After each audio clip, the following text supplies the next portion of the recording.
certainly found out a lot about my issue was really just about, the language I was given to understand the world by a bunch of people who I didn't really have any control over, uh, meeting or not. I don't get to choose my parents, right? Yeah. And I'm not putting it on them. I just, they give me the language I understand the world with, and it turned out the world I ran into, was certainly different than what I had language for. And um, I knew that I did not want to be a place ever. I couldn't do the rehab thing. I liked helping people. I knew I was good at it. I knew I was good at explaining, uh, at least to my fellow, brother, sister addicts that, I noticed this common thread in what we all, and how we all lie to ourselves.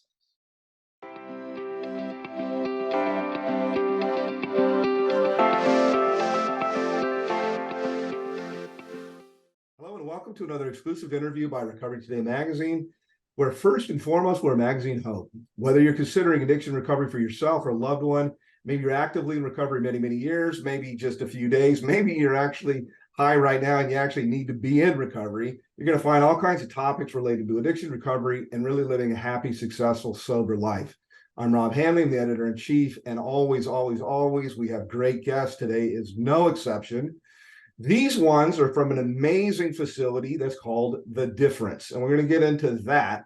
The first is the founder and CEO is Joe Rippey, who has quite an extensive resume of building profitable and successful businesses, but having personally suffered mental and physical afflictions, misdiagnosis, antiquated treatment plans, he set out to address growing substance use disorder epidemic with their facility. And the second is the executive director, Heather Taft, who's a seasoned professional with over 12 years in the recovery industry, instrumental in the treatment and development plans and operations of the renowned Canyon Crossing Recovery Women's Center. She's also a certified clinical trauma professional specializing in crisis management, intervention, and hospice care. Joe, Heather, of The Difference, welcome. Thanks for taking a minute. Thank you, Rob. Thanks, Rob. Good to be here. All right. Well, that was a little bit of a mouthful to get out. That was quite a bit, but both of you got great backgrounds, and I don't want to overlook anything. But to jump right into it, one of the main questions I do want to ask is, I want to ask about the name, about the difference, because it's not Difference, but it's difference with a T. But before I do, I thought kind of just to get us going and rolling a little bit, you choose whoever's first. I'd like to get, some of your stories, because I know individually they're very, very interesting. And also I think how it all kind of came together. So that's kind of my first question is, tell us a little bit about yourself, how you were inspired to start your facility, which, by the way, is ridiculous. Crazy ridiculous. I will spotlight that as we go along here, but tell us your stories and how you got into this. So we can start with the name. Difference with the CE. We want to make a difference, but we're not trying to be haughty. We're not trying to claim that we have all the answers. We're seekers. We're seekers for information that can make a difference. And we feel like we have a different approach. And we've been asked how or why are we different? And I think Joe describes that pretty well. Yeah, no, I think, again, Rob, thanks again for having us. I think that, for me, I went to treatment enough. I got to go to treatment 16 times before I got struck sober with a cardiac arrest in 2016. Wow. And yeah, I did. I believe that. I punched it all the way through the other side. And, not a big surprise. I was lucky to have not died 1,000 times prior to that day. I think I saw something going off that cliff that was, and certainly recovering from it, that, it put me in touch with a part of life that I never would have been in touch with, living my very privileged, very white, very, Northern California suburban, cookie cutter of life. I was the guy. That's how you were brought up. Oh yeah, very much. Yeah. I was bred and buttered in Napa, California, and was shipped off to That's Europe. not the hood. Napa is not the hood. No, not the hood. no. Neither was the high school I graduated from in Lugano, Switzerland, or the college I went to in inside the 128 loop in Boston. Right. That I one. was Okay. Yep. yeah, one of those ones I went to. You haven't heard of it, I promise. But no, I thought that by that point I've been to about 16 treatment centers or detoxes, and I went in every one trying to get a big fat A+ in the program. I was kind of head over heels in, and and I watched a lot of people dying. A lot of my good buddies died. Taking amounts of, a lot lower than what I was taking, and I couldn't really figure out the rhyme or reason to it. And it took me about 6 or 7 centers to start to ask questions like, well, how many of you even work the steps? And to these people that were giving me all this great advice, and the advice was good. I just found that there was a lot left on the table relative to just how serious the crisis is becoming. The year I passed for a minute and got back, 65,000 people died that year. I think this year it'll be north of 130 or something like that. Mm-hmm. Yeah, that's right. Yeah, that's too much, and too much unnecessarily. I might add, unnecessarily. Very unnecessarily. I don't think any of those guys. I know I didn't want to go out like that day. Every one of them's got most of them got a mom and a dad, a brother, a sister, somebody that knows them, went to school with them. Yeah, and a dream, that maybe they never got the words to express, or I certainly found out a lot about my issue was really just about the language I was given to understand the world by a bunch of people who I didn't really have any control over, meeting or not. I don't get to choose my parents, right? Yeah. And I'm not putting it on them. I just they give me the language I understand the world with, and it turned out the world I ran into was certainly different than what I had language for. And I knew that I did not want to be a place ever. I couldn't do the rehab thing. I liked helping people. I knew I was good at it. I knew I was good at explaining, at least to my fellow, brother, sister addicts, that, I noticed this common thread in what we all, in how we all lie to ourselves about what we're doing while we're really in it. And it didn't matter age, race, gender, sexual orientation. Like, the way we bullshit ourselves, in my opinion, is strikingly common and similar, and worth paying attention to a little bit. And then I also started to notice that the people that were getting out with that twinkle in their eye, you know what I'm talking about, those guys that get recovered, or the people that get recovered and they kind of have that sparkle. I noticed that how they did it, relative, whether they were AA book thumpers or not, they'd done something that, at least was specific to them, and that's where I like to start using words like the difference. I think we're all different people. I think our solutions can all be different. I think there's an ocean of possibility between, dead on the street with a needle in my arm and stone cold fucking sober, according to whoever I don't know thinks I should be, And I think if I can show up for dinner on time and be good to my girl and raise my boys, or our boys together, then I'm doing pretty good today. I have to ask this only because it was so pronounced as how you said it is. It seemed like there was a lot that was there. Is what is when the first thing is, like, when you talk about the bullshit that we tell ourselves, what's like the first thing that comes up in terms of what is like is there a common denominator of bullshit? We all have our different flavors, but what is kind of maybe everybody's just got different bullshit. No, I think bullshit. Yeah. Oh, sorry.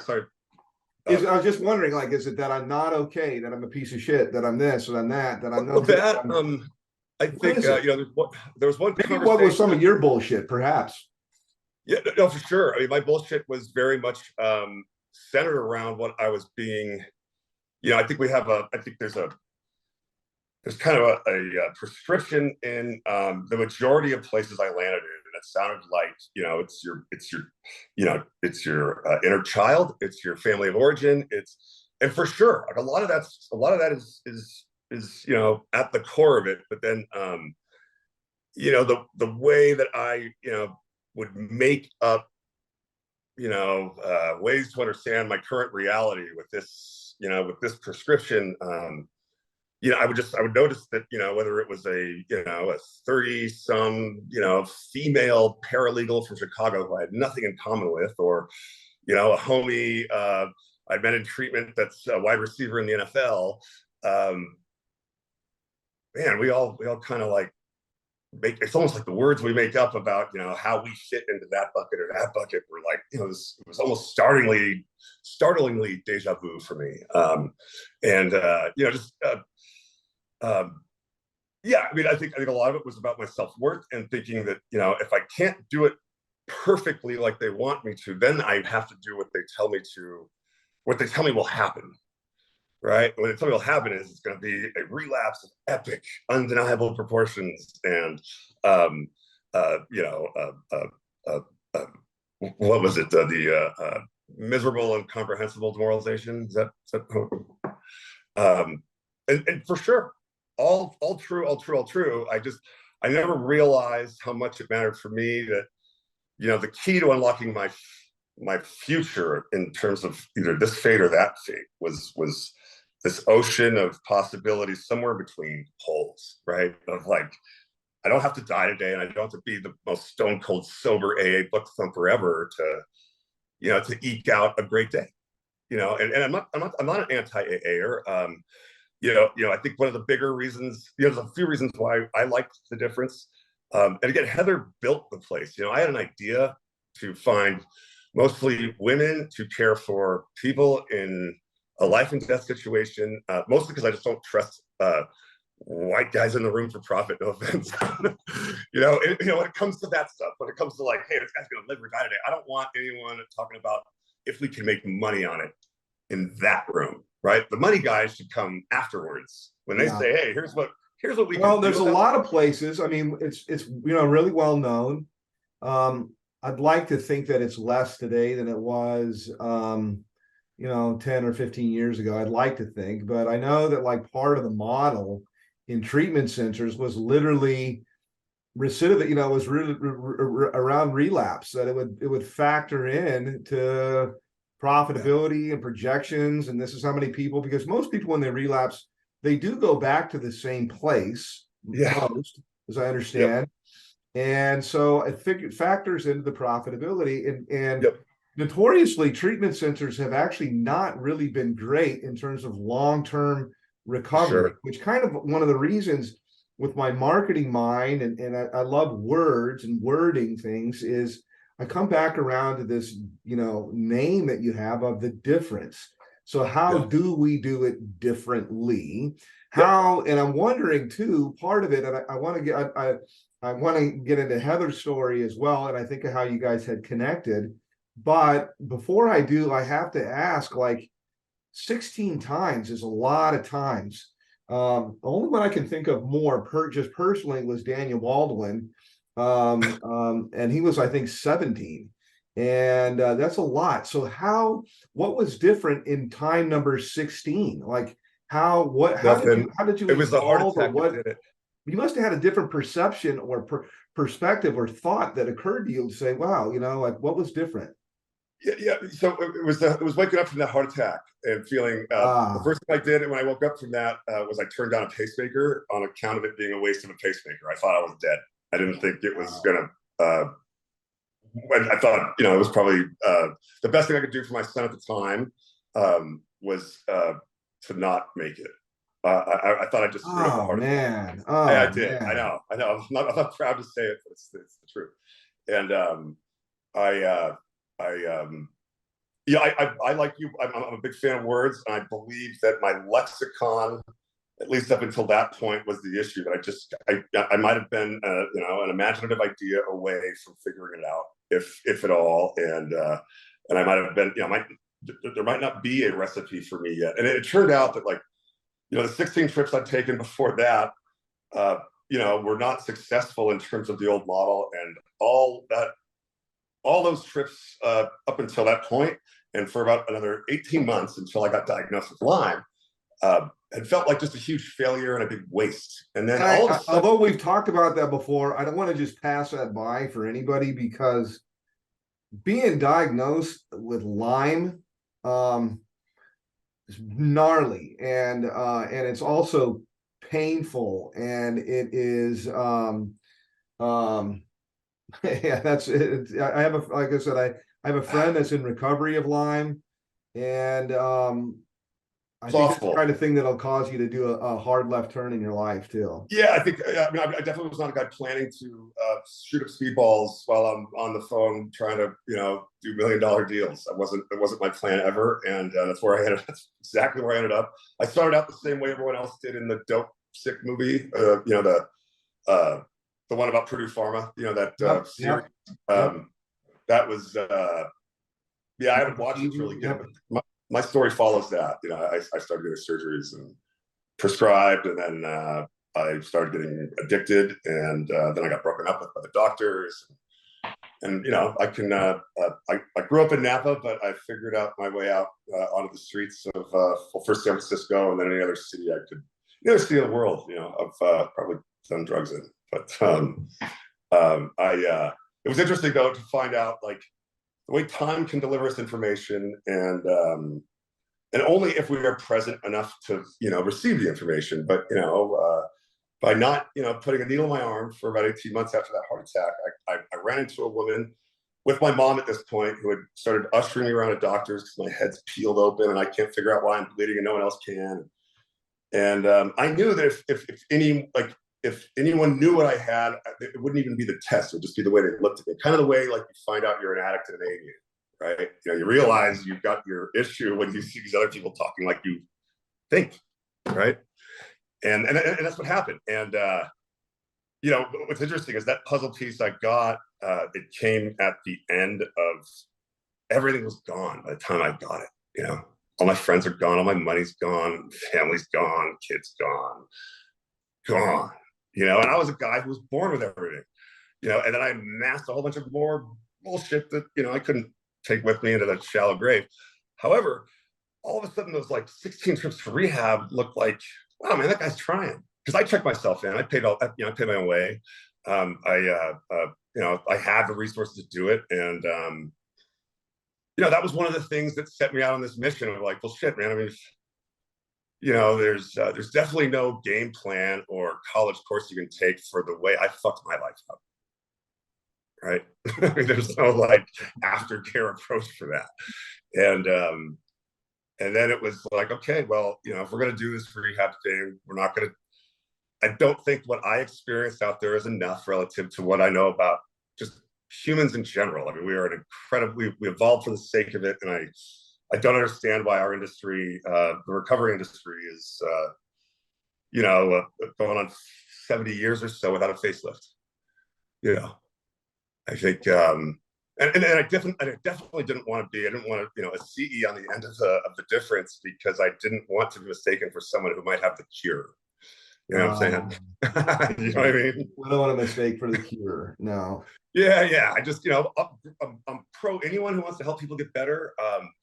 But I am, one of the things I did that broke every rule in business right away in this thing was I divided it up equally among some of my good friends. Steve's one of them, Heather, my mother, and I don't want anywhere near 51% ownership of something that's in charge of caring for people in a fucking crisis. Yeah, it's life and death. So I knew, and I know I'm just barely getting the tip of the iceberg of the story from when I had spoke to Heather before, and I know that your story, Heather, is quite remarkable also.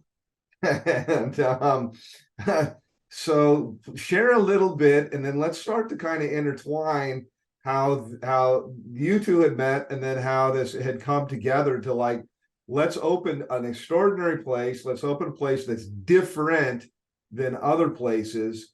And then I can talk about like how crazy the place is that you have, which by the way, like a jillion square feet, basketball court, bowling alley, like it's the top end of pretty much any place that I've seen. But tell us a little bit about yourself, Heather, and your story, and how you were led here.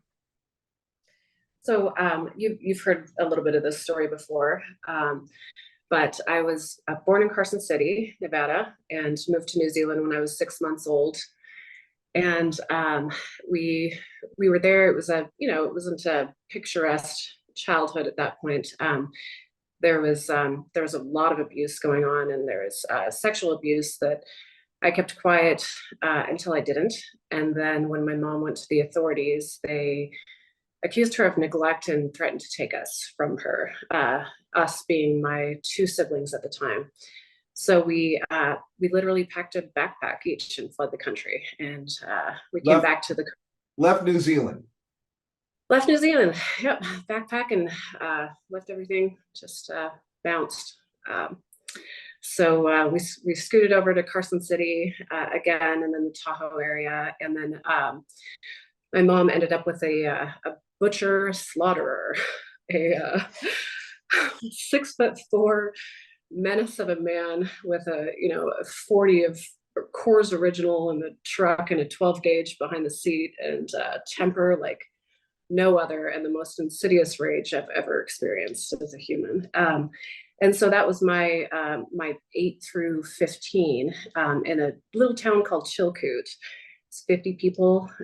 So it was just 17 acres of sagebrush and this pissed off alcoholic stepdad, and farm animals, and a lot of sadness and confusion.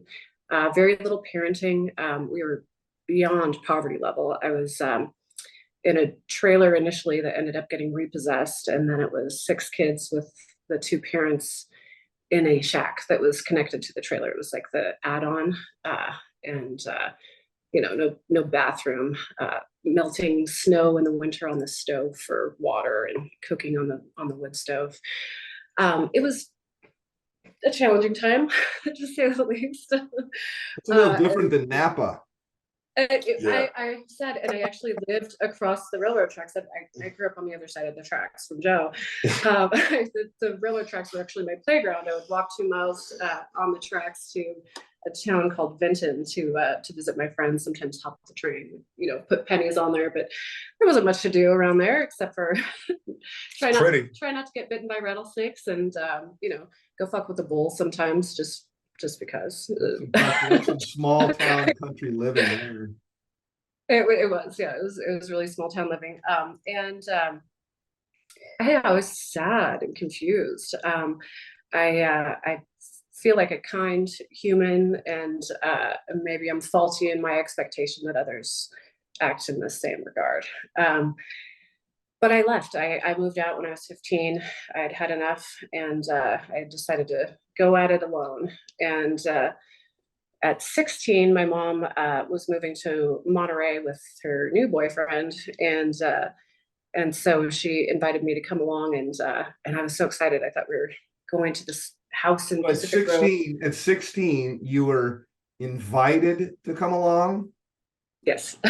He was going to move with a new boyfriend, and she said, "No, you're 16, you're old enough, you can come, stay, whatever you want to do. You're invited to go." Yep. And so I had in mind that we were moving to this home together. Turns out it was a triplex, and I had one of the one of the units off the back. It was like a little studio, and that's where I was to stay with my 2 little sisters, who were 8 and 13 at the time. And then it didn't work out with that boyfriend. Mom found another one who lived in the Carmel Highlands, and moved in with him. And I took my sisters and started my apartment living with them. We got evicted. Sounds like almost like a movie on like USA Network or some kind of yeah. Just the first chapter too, dude. It's pretty.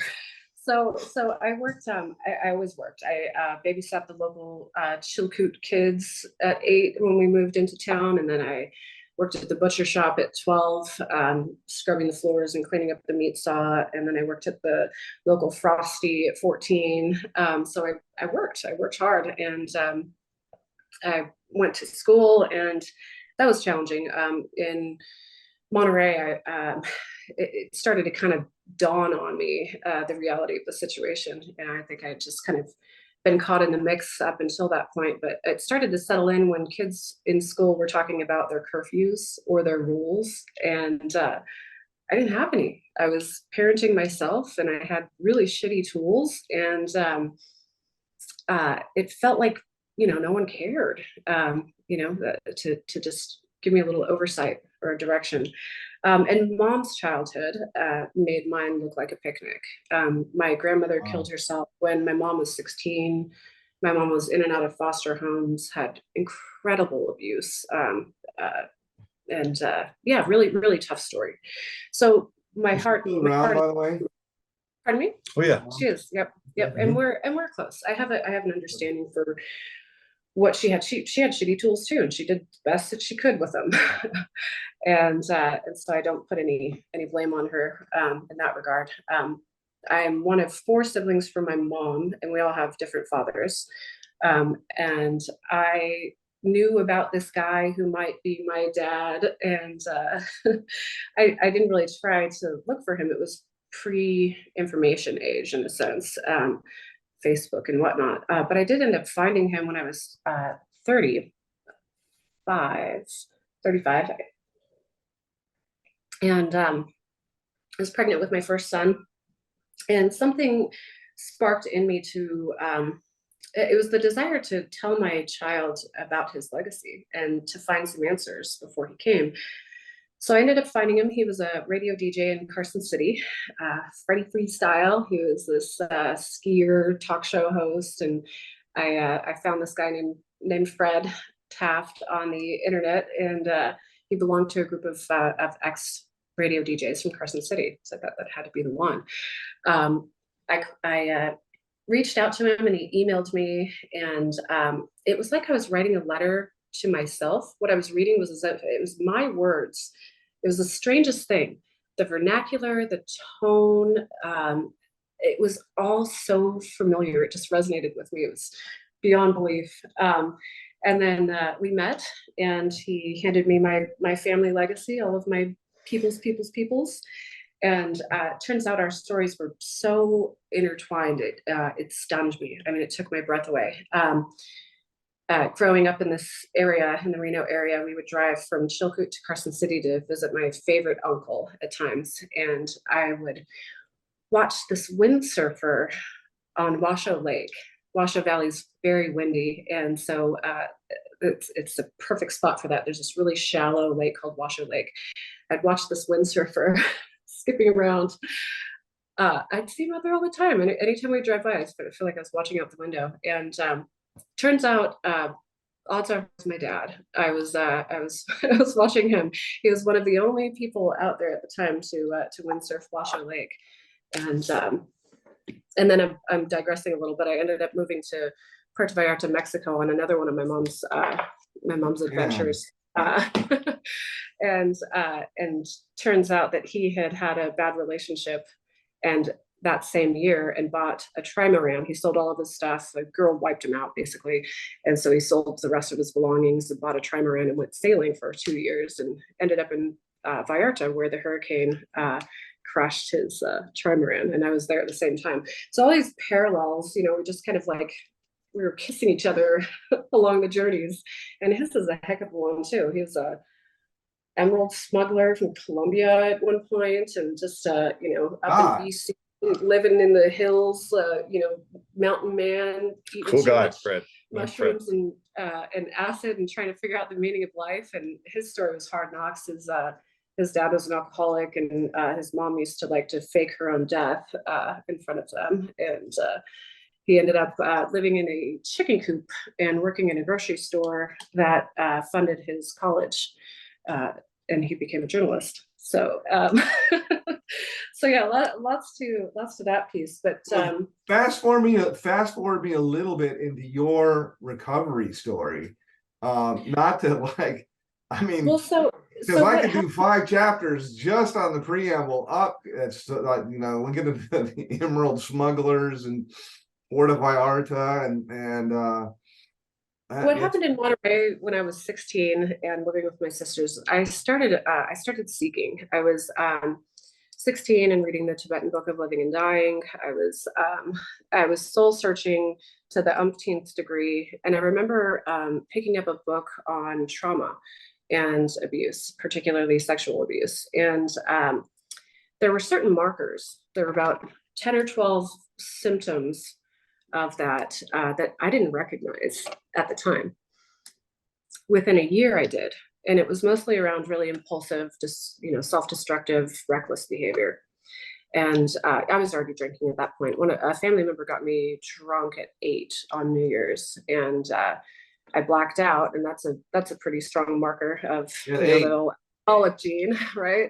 Yeah, at 8 years old, let's say, yeah. Yep, liver's producing all those enzymes that can get you to that point, basically. So I was drinking through high school while I was working and going to school, and then I started dabbling with, coke and other drugs around 18, and yeah, after reading that book, it was within a year that I met all those markers, and was really distraught. But that didn't stop me. I didn't have the tools. So I kept going until 30, when a nudge from the judge allowed me a chance at repeating the adolescence that I didn't have. Gave me the structure and the guidance and the discipline that I didn't know. And it gave me a language to speak in relation to what I'd gone through and the ways that I was coping. Helps me identify with the behaviors that I didn't understand. And so that was 12 years ago, and I haven't looked back. Joe mentioned earlier that that sparkle that people can get in recovery, and when I started working in the industry as a tech, I would notice that. I described it as the lights turning on. I would see it in people, and it was spectacular. How did you get led into all the credentials that you have, the position that you had? How did the genesis from being somebody that needs to be, a nudge from the judge, all the way to COO of the other place that you're at, to getting licensed, all of the things that you did, what was the genesis of that? How did that happen, and why? It was Yavapai County Drug Court.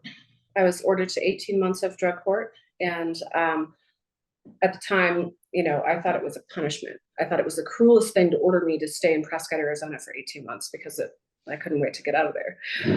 But that was the amount of time that it took for me to get my feet on the ground. I went to a meeting every single day, mostly 2 a day at that point. Our first one was Crazy Birds at 5 o'clock in the morning. We had to walk there from the halfway house. It was called Women in New Recovery, WINR, but I renamed it Wenches and Nappy Rags because we were all in and out of prison, basically 1 foot in, 1 foot out. And I had to stand in front of a judge 2 times a month for 6 months, and then once a month thereafter. And I would watch my peers get taken away in handcuffs for offenses. And it caught my attention. I was partially uninterested in whether or not I was able to stay out of jail or not at that point. I was relatively uninterested in whether or not I survived. But it taught me that. I think going through all of the motions every single day and watching myself ride my bike from winter to Motel 6, where I was cleaning rooms in winter in 8-degree weather, and have the inclination to just absolutely stop and throw my bike down in the middle of the street and just fucking die. Finally, just do it. And then not doing that and taking my ass to that stupid motel and warming my heat inside before I could go and clean the rooms, and noticing something about myself that Joe mentioned, that, oh, she's trying. Like she might actually give a fuck. It was fascinating. So I worked through that process, and then I put myself back in school. I had some college before that I was trying to scrap together from, whatever wages I could come up with. And so I put myself back in school for psychology, and I earned my bachelor's while I was working as a tech at Carlton Recovery, driving the druggy buggies. And then I fell in love with it. The study of human behavior, human thought and behavior. How cool. And how to inspire people. I was heavy into service work at that point, and I think that's one of the main things that saved my ass was doing for others. And Yeah, I just fell in love with it, and seeing those lights turn on. And then I earned my master's, and then went to trauma training, and really poured into the trauma focused therapies. And here we are. So what would you say the main, I mean, that's quite a bit. It's still, it's interesting because where you are now, the place that you have, all of the different modalities and things like that that you provide, not just it's a gorgeous, place, a true luxury facility, Reno, Lake Tahoe, Northern California, the whole Sierra area, but the modalities and the stuff that you have legit. So there still seems to be like quite a bridge between where you were and then what you have now.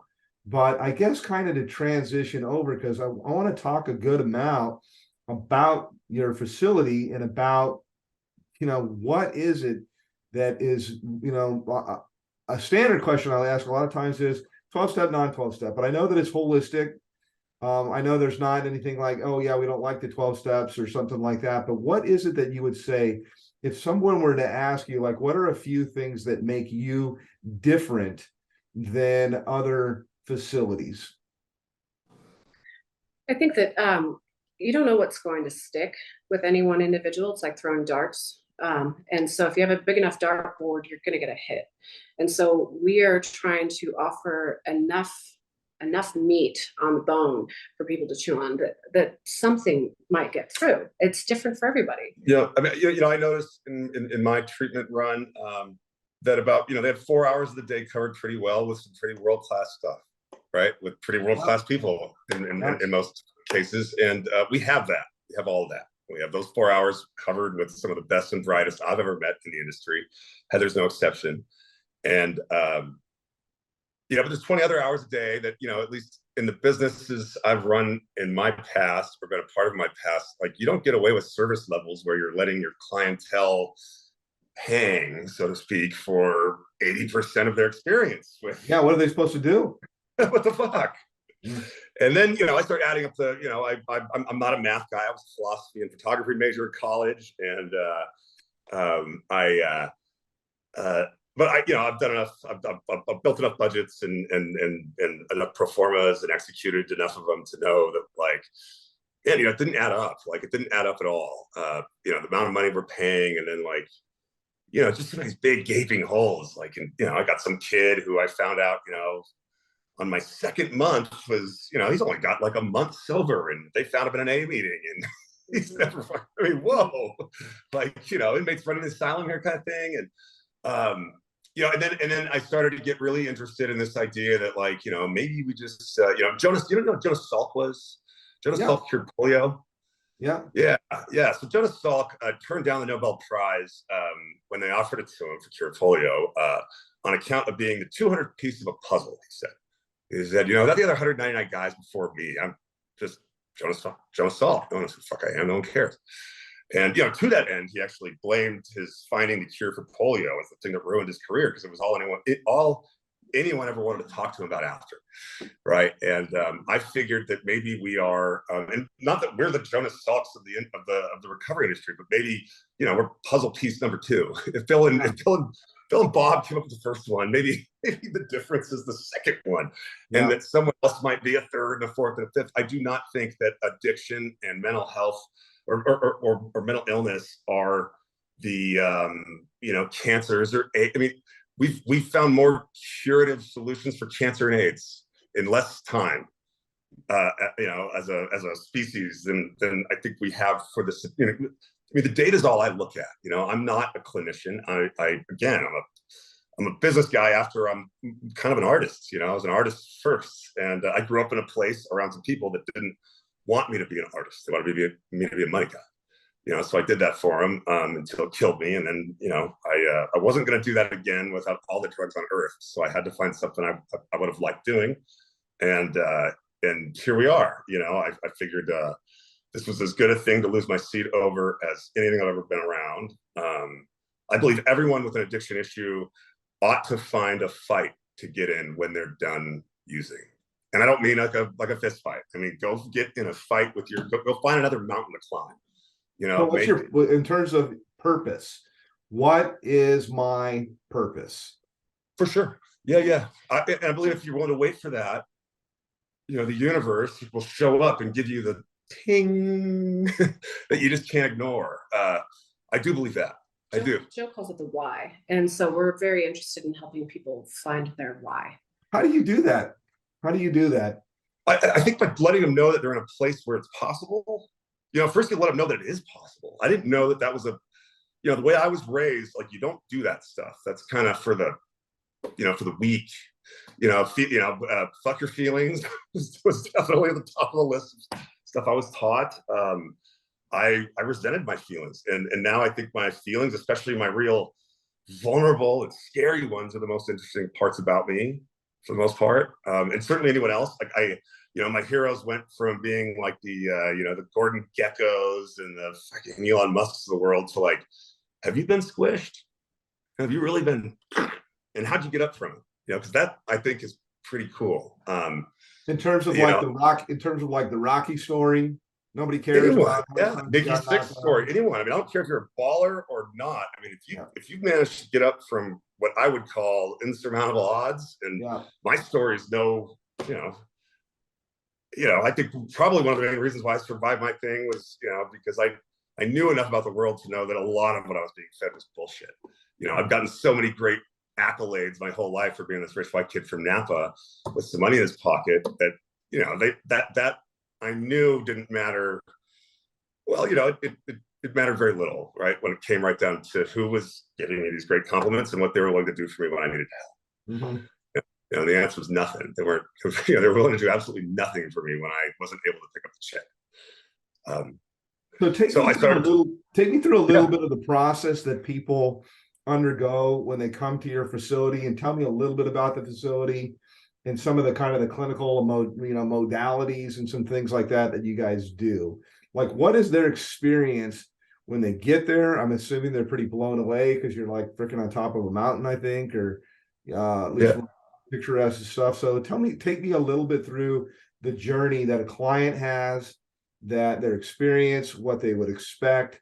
And I love like the fact that there's all kinds of cool IV treatment. You've got L-carnitine and NAD and electrolytes and some different things like that.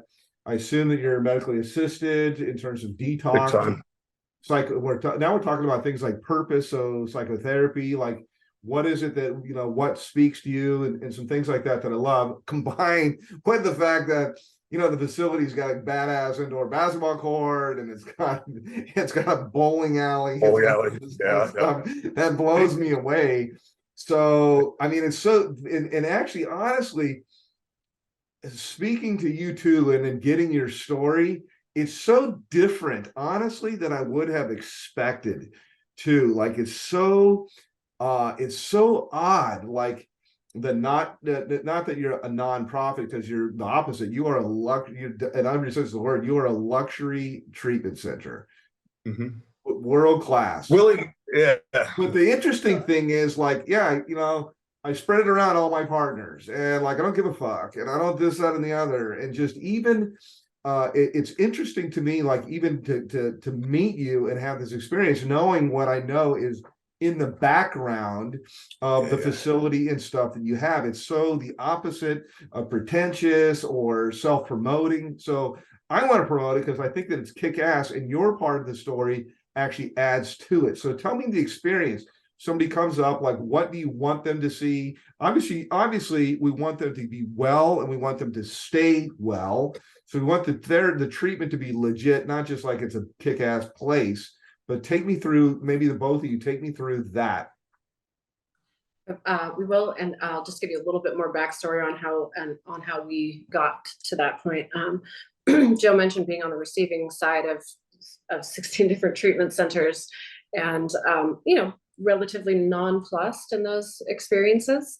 And I had just come from seeing what I didn't want to do in the industry. I left ultimately because I was in a position where I didn't have power to influence people's care, people's treatment. It was being dictated by insurance authorizations, and watching people, young ladies come in and have 3 months of PHP authorization. And so they sit in PHP for 6 hours a day, 5 days a week. And clinical rationale may not be supporting that, but they sit. And then their peers who have less authorization are moving on and progressing. And I see these women going, what the fuck am I doing wrong? Why can't I go on? And ultimately just being warehoused for a year and a half, 2 years, graduating, becoming techs, and facilitating groups and videos in the group rooms. And I learned what not to do, basically. Joe and I met, and on our first date, learned that we had the shared passion from different sides of the fence, and the same, recovery story ultimately. And we started dreaming up what the best type of curriculum, program, anything that we could come up with would look like. And it's involved a lot of imagination, a lot of looking outside the box. We want to be on the edge. We can't throw ourselves right off of it just yet as a new organization, but we do want to be on the edge. From the first call, if someone is not a good fit for our facility, I personally make sure that they have referral sources by the end of the day. I'm not just hanging up on. What's a couple of things of how they wouldn't be a good fit, by the way? I mean, there's insurance, there's the financial, there's the needs to do it, but like what else might there be?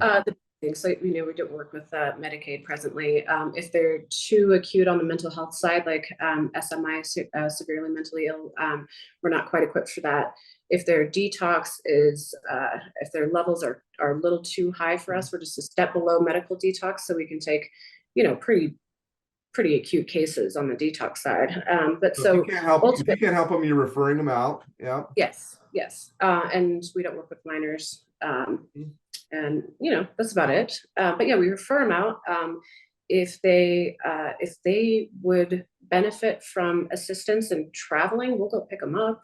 We'll fly, we'll drive, we'll let's just keep it real. I play client advocate, way less CEO. If the E means anything in my title, it's more chief evangelist. Steve Fell, who was just on, he's our legit business CEO, and I've known Steve forever. He's a good friend of mine. I met Steve when I was 18. Yeah. And I think I want to remain client advocate and not, and I make sure our clinicians understand, Heather first and foremost, that they run the place, and their job is to tell me what do they need, and my job is to go and get it for them. And how can you do more with more is the challenge I keep asking Heather and her team, not how do you do more with less, because we gotta shrink our budget or this and that. I mean, I'll go out and raise the money. I'll get donated funds to scholarship everyone before I'll go and try to fit people into a model that has nothing to do with their life. So I want to make sure that clients understand that there's a physical side of this, that how their bodies feel physically, especially after they've just given up, what might as well be their binky as an infant, right? Whatever their drug of choice was, man. I mean, give yourself a minute to just, and there's I never gave myself any of the great advice I would give anyone else. Or I never took the advice I would give other people, right? I was great at giving other people advice. I would never take it. I never, ever thought that anything going on with my body that was scary was. I had a great way of telling myself it was just, that's what happens when you do too many drugs. No, I mean, I had some real issues going on that, the treatment centers I was going to only ever tested for AIDS and STDs and other drugs you're likely to get, or other diseases you're likely to get on the street, not this autoimmune disease called Lyme. And not like they should have necessarily, but, I think that there's a way to baseline people physically that will then, once I think we've achieved a physical baseline and a place where people can just trust that, I didn't realize when my heart beats per minute go above 100. I mean, I'm about 50 times more anxious than I am when they're at about 80. And there's things I can do physically and spiritually, like meditate or work out, that even just focusing on my breathing. I didn't realize how I breathe affects how I experience the world. And again, this is all pretty typical stuff for a white dude in corporate America to not give a fuck about, right? And Wow.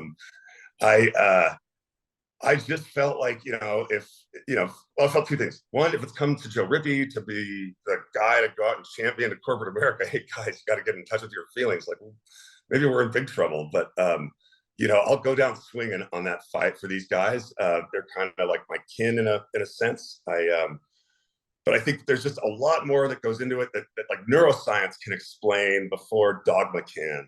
Yeah. I didn't real, yeah, yeah. I didn't realize that people, if you get three people in a room and ask them, to pick, to match colors, like the odds are none of them will match the same orange to the same orange, or the same green to the same green. And that's just because of how all of our inner, cones reflect light back to our brain, right? And there's a lot of stuff going on for that I used to startle over because the definitions I had, my lexicon I was given in my childhood was it didn't allow for really anything but being right. I think in the end, if I died over anything back in 2016, it was over this lethal need to be right. Terminal rightness. Terminal rightness, for sure. So the client walks in the door if they're needing withdrawal management. We pick them up. What's that? I think it sounds off. Is your sound off? No, I said I can relate. Maybe it went off. I said I have terminal rightness. I have terminal rightness. So yeah. So client comes in. They spend less than 5 minutes at the door. We get all their bags and take them and do our intake process. But they go straight to their rooms and start resting and getting relaxed. They're not sitting in an intake office for 2 hours while we get them checked in. They go straight to their rooms. If they need hydration, we get them on a drip. We start assessments right away. We do a history and physical, initial psych eval, biopsychosocial, all the assessments within the first 72 hours. We do a comprehensive blood panel to find out nutritionally what they might benefit from, and if there's anything else going on with them physically.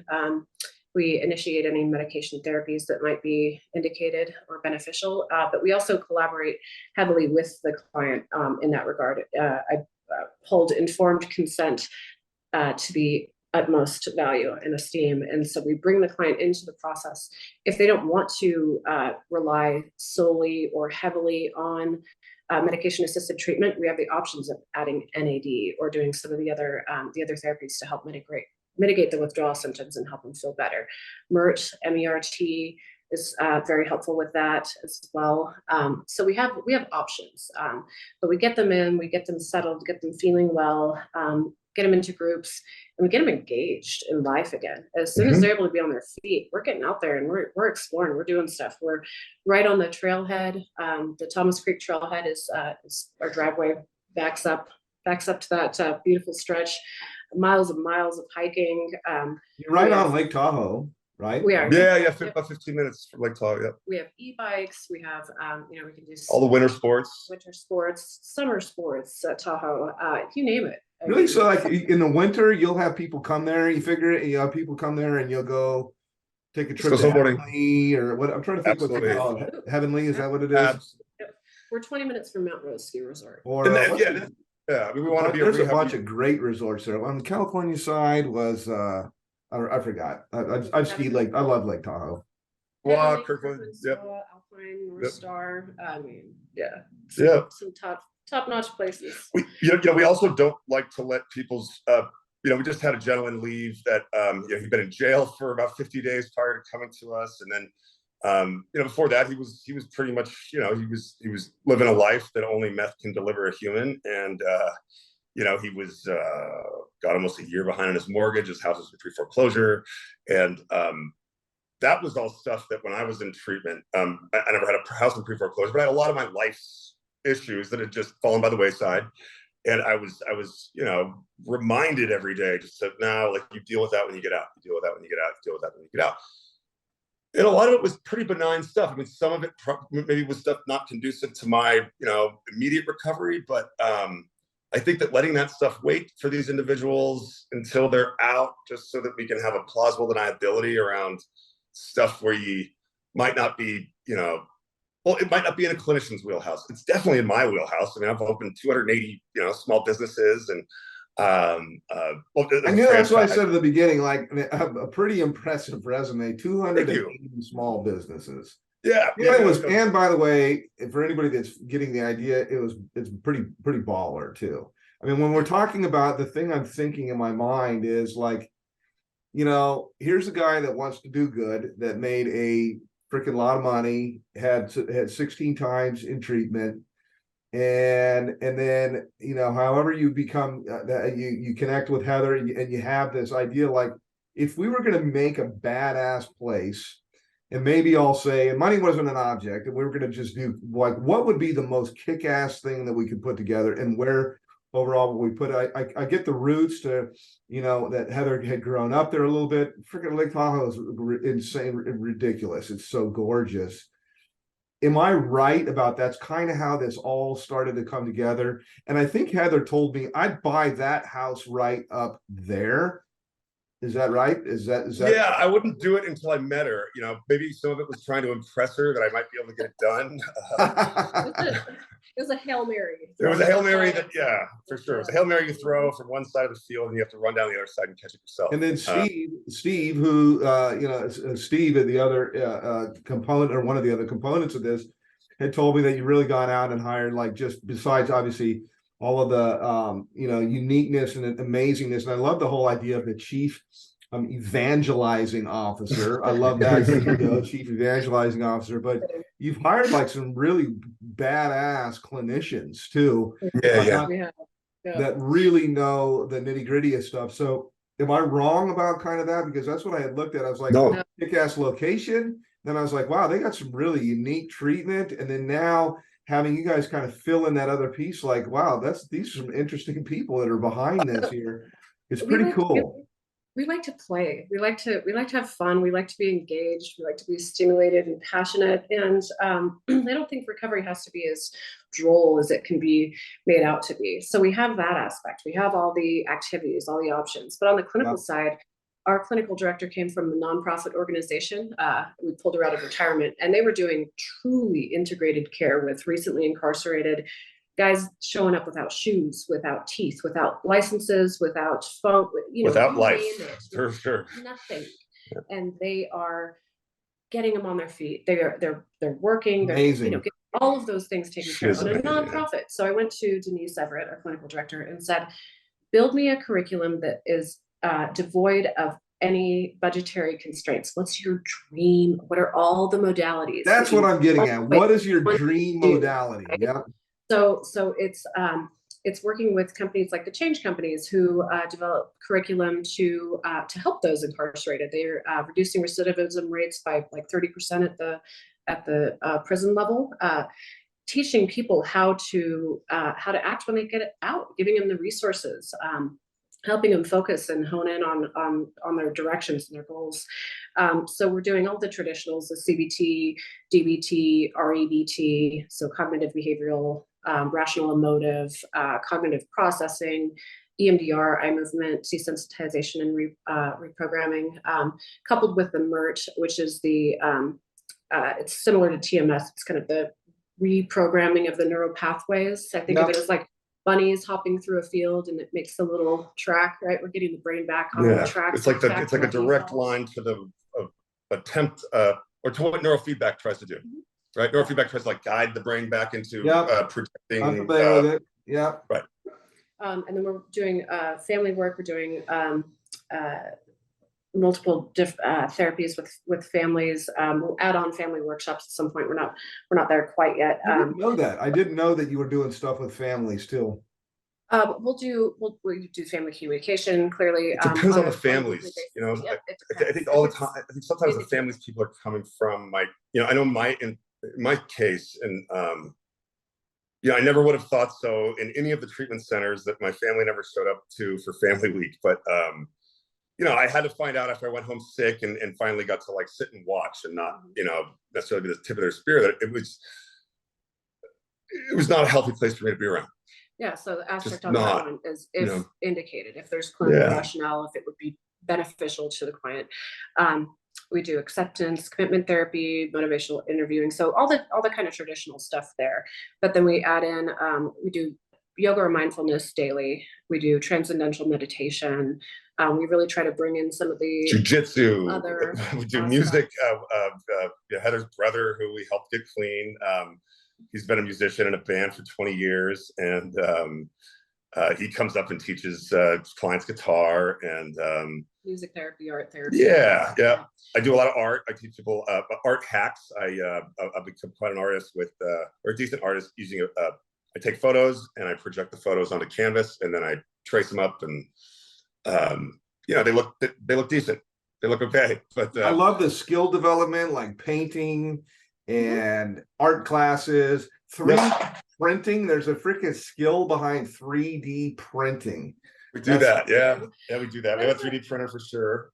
It's just a variety, so that, like I said earlier, building a big enough dartboard that something sticks, something captures the attention, can hopefully fill some of the space that felt like a void that was being filled with the drugs or alcohol. And then, as Joe mentioned, case management. We're heavy on case management and ancillary services, because we want to help reduce any of the psychosocial stressors that might be interfering with progress. We want to help alleviate some of those concerns. Anything they can get passionate about that isn't, chemically, we just, if it's not drugs, we'll help you figure out a way to do it. That's the difference for sure. I don't really care what. I think if it's not up to me what anyone gets fired up over after they've stopped using. I think it's hard to get fired up over about anything other than using. But the goal is to get fired up about something. Anything, yeah. I think we're all here. If we're still alive, if we didn't die, if anyone made it, I don't think rehab, for showing up to rehab for your first or your 16th time is the worst day of your life.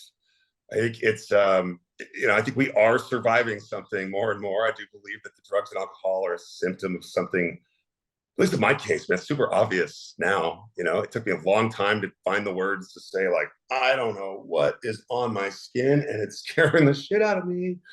But if I'd have known how to say that, I don't think it would have gotten as bad as it did for me.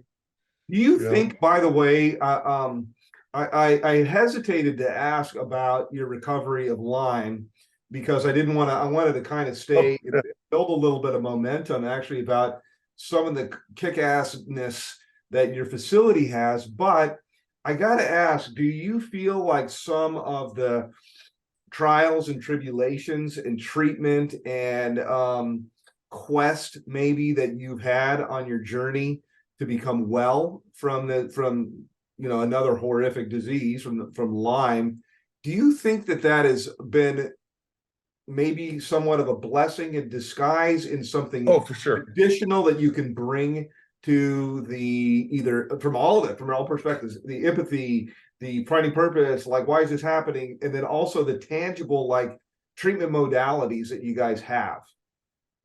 No, somehow, some way it has been, I would not revealing your story that much. I know it's for sure. Like, you've done some pretty alternative stuff too. Joe showed up with flowers to a facility in Germany that was not accepting clients or patients because they were full. And so he bought a plane ticket. This is for Lyme disease. Lyme disease. With flowers. Yes. They didn't have it. They wouldn't take any patients. So you went to Germany and showed up with flowers to get them to let you in. I was told in the States that I was too sick for the only approved, or actually it's still non-FDA approved. The only prescription you get for Lyme in the States when it's advanced like I had it is heavy doses of antibiotics for like 6 years. And I knew enough about antibiotics at that point in my own condition that like I probably wasn't going to make it. And then they kind of confirmed that much. No, that was a tough day. It was a real tough day. But I had about a month after I started on the antibiotics, they told me that I was too sick. In some cases you find out just how long you've had this stuff and how bad you have it by how your body responds to the first rounds of doxycycline. And I felt for the first time in about a year and a half like I was going to die again. And I said as much. They're like, "Yeah, we got to stop." And so I'm like, "Oh, so what do I do?" And they're like, "I don't know. Yeah, that's it, man. You're on the moon. That's pretty much, it. big guy. That's it. That's tough it. break. Yeah. And I'm like, Sorry wait a about second, that. man. I thought my rich white ass from Napa. I thought the system was made for me. What Right. the fuck? And Yeah. so I found out about a clinic in Germany that had figured out in attempts to treat cancer with heat that it also cured Lyme, or some cases of it. And I spent 20 hours in a 200-degree oven, and they cooked it right out of me. Yeah, they got my core up to 107.2. The Lyme died at 104. So like the sauna is like 180 or something like that, I think. Oh no, I think it's hotter than that. But it was hot. 200 degrees is hot enough to, you know, you need to be out for it. It was two 10-hour trips, and they said, you know, the doctors told me that, you know, when it's going to be pretty bad after. We don't, you know, it's going to be. And I said, listen, man, I've had a cardiac arrest. I've kicked dope 1,000 times. Like, nothing's that bad. And it was worse. It was actually worse. It was. What's interesting is, had I gotten the Lyme first, the way I found out I had it, and hadn't done any of the rehab stuff or the cardiac arrest stuff, I probably would have jumped out a window, dude. You know, I don't think I had I had the metal yet to just, yeah, you but know, maybe it happened. The thing that was a dot kind of connecting for me is maybe some of it happened for a reason. I mean, I know easy for me to say because it's like going through hell, but what might that have brought to the table to how you're able to serve your clients now? that I don't get to choose a lot about what happens next, even to my rich white ass, right? I get to deal with it. I get to take it at face value, or I can make a bunch of fucking stories about it and let it run my life right out of the room. Really amazing. So you guys, on the tangible side, you guys take insurance. How do people connect with you? What's the, like, who's your, you know, like, yeah. Do you take insurance? We're credentialing. We're working on the insurance piece. We're using insurance for our first responder program. They're not being ultimately very friendly with us at this point, so we haven't even processed any claims on our first responders at this point. But we have some guys up there. That's our only outpatient program is the first responder day group program, so they can come in for groups and use the facilities before and after for an hour and take off. We're a couple months away from being approved TRICARE and TriWest. And then Aetna, Cigna, let's see what else, DPH. Blue Cross, I mean, just, you know, the big ones. I'm as a business guy, I'm interested in fundraising enough cash through events that we do locally or, you know, in and around the West Coast to scholarship everybody. I would actually do that. I would scholarship 100% of our census annually. Just by, you know, I think it's absolutely a cause at this point that people would donate to.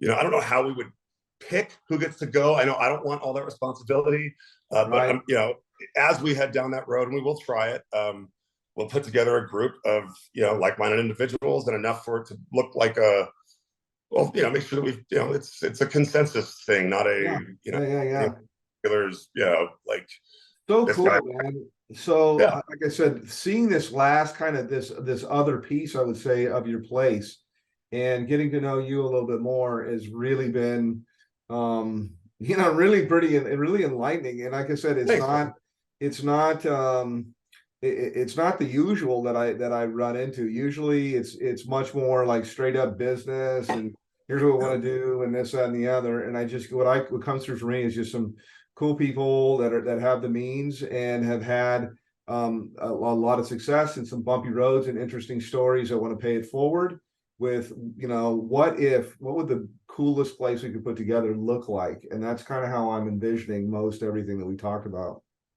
Yeah, well, Heather is responsible for why that place looks so cool. I think the only advice I gave her when I realized like she was going to run this place whether I wanted her to or not, I was happy that she took over and did the job that she did. But I think the only advice I gave her was, you know, I think we want to make it a place that people would love to stay in for about 90 days and not more. You know, we don't want to warehouse anybody. We want it to be like a lab more than like, you know, the Ritz-Carlton. You know, anyone go to Ritz-Carlton. They all look the same. And do you want to do it? Great. But this, I wanted to be something where people can, you know, look, you know, just you know, it does. It inspires a childlike, like, whoa, there's a wonderment to it. You know, it isn't the fanciest big house you've ever seen, but there is a full. And we'll have in the feature all of the pictures, or probably another video, a couple things like that of your place. How, if somebody's watched and they're like, man, I like these guys, and they like the feature and stuff like that, how do they get in touch with you? What's like the first steps? And you call me right here, where right do they now, start? 707-309-1454. If you want to call Joe himself, I'll get you into treatment today. So, okay, say that again. 707. 707-309-1454 is my personal cell phone. You can call me anytime. I'm happy to help anybody in this situation. I don't care if you got money or not. The chief evangelist officer. It's money or no on. If you had a place that you had, what would be the most kick-ass? What is the website? Because I know there's the diffs.org, I think, or what's the best place where they go online and social? It's www.the-difference.com, and it's TS. So THE-DIFFERENTS.com. And what's your social?